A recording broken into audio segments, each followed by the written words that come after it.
కేసీఆర్ గారు ఏ రోజన్నా ప్రశ్నించవద్దనేటువంటి మాట మాట్లాడినా సిట్ పరమైనటువంటి నోటీసులు అందినటువంటి క్రమంలో ఎన్నికల సందర్భంగా మున్సిపల్ ఎన్నికల అభ్యర్థులు బీ ఫార్ములా బ్యూజీలో ఉన్న కొంత సమయాన్ని ఇవ్వమన్నాడు. అదే రకంగా సుప్రీంకోర్టు డైరెక్షన్కి సంబంధించినటువంటి అనేక విషయాలను లేవనెత్తడం కూడా జరిగింది.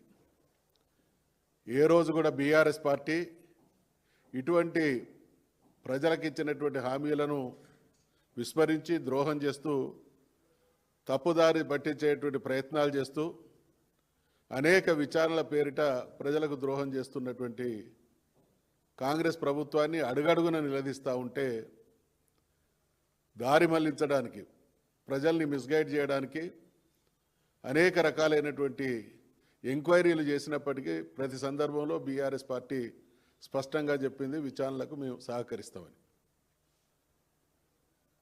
ఇవాళ కేసీఆర్ గారు జాతిపిత, కేసీఆర్ గారిని తెలంగాణ జాతి గౌరవించుకున్నటువంటి తీరుకు అది నిదర్శనం.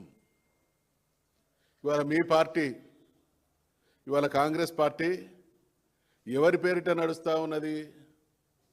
గాంధీ గారి పేరిట రాజకీయాలు చేస్తున్నటువంటి పార్టీ.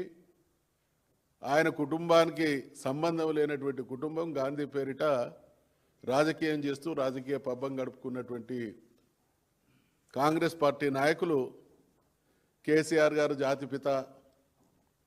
ముమ్మాటికి తెలంగాణ జాతి ఉన్నంత వరకు తెలంగాణ ప్రజల హృదయాలలో ఈ జాతిని విముక్తం చేసినటువంటి నాయకుడిగా చరిత్ర ఉన్నంత వరకు, తెలంగాణ జాతి ఉన్నంత వరకు గౌరవించబడేటువంటి మొదటి వ్యక్తి కేసీఆర్.